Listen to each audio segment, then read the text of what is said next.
नमस्कार दोस्तों, मैं हूं प्रेरित नागपुर से और आप देख रहे हैं मेरा। क्या आप जानते हैं कि भारत के प्रधानमंत्री नरेंद्र मोदी कभी रेलवे स्टेशन पर चाय बेचते थे?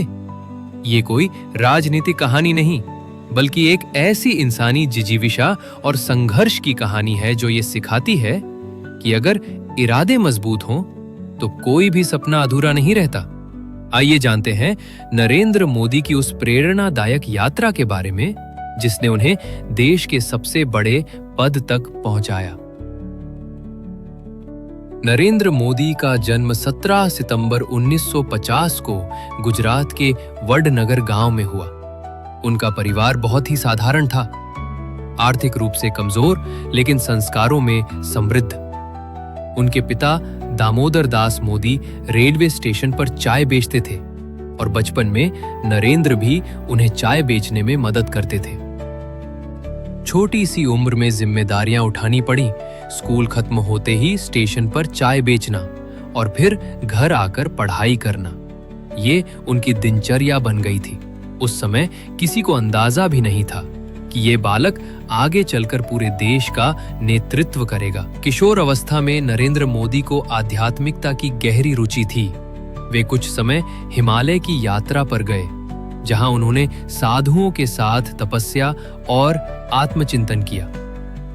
इस यात्रा ने उन्हें जीवन का उद्देश्य समझने में मदद की। वहां से लौटने के बाद उन्होंने खुद को राष्ट्र सेवा के लिए समर्पित करने का निर्णय लिया।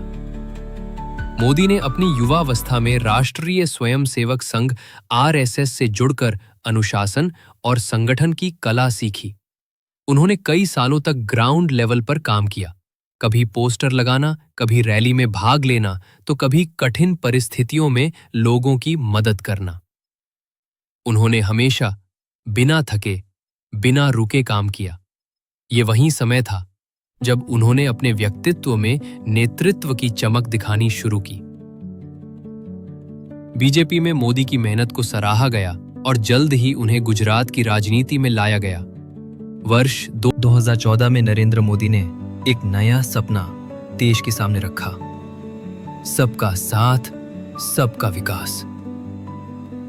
लाखों लोगों ने उनके ऊपर भरोसा दिखाया और उन्होंने एक ऐतिहासिक जीत के साथ प्रधानमंत्री पद की शपथ ली।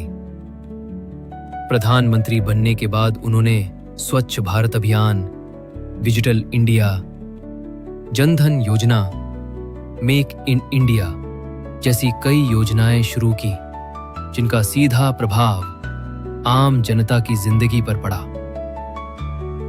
2019 में उन्होंने दोबारा बहुमत से जीत हासिल की। ये साबित करता है कि एक चाय बेचने वाला लड़का अगर सच्चे इरादों से काम करे तो वो देश के सबसे ऊंचे पद पर पहुंच सकता है। नरेंद्र मोदी की कहानी सिर्फ एक व्यक्ति की नहीं, बल्कि हर उस इंसान की है जो जीवन की कठिनाइयों से डरता नहीं, बल्कि उन्हें अपनी ताकत बनाता है। ये कहानी हमें सिखाती है कि संघर्ष से घबराना नहीं चाहिए, क्योंकि वही संघर्ष। अगर वीडियो पसंद आया हो तो लाइक कीजिए, चैनल को सब्सक्राइब कीजिए और इस ज्ञान को दूसरों तक पहुंचाइए। मिलते हैं अगली बार एक और रहस्य, एक और सच्चाई के साथ। तब तक जागते रहिए, सोचते रहिए और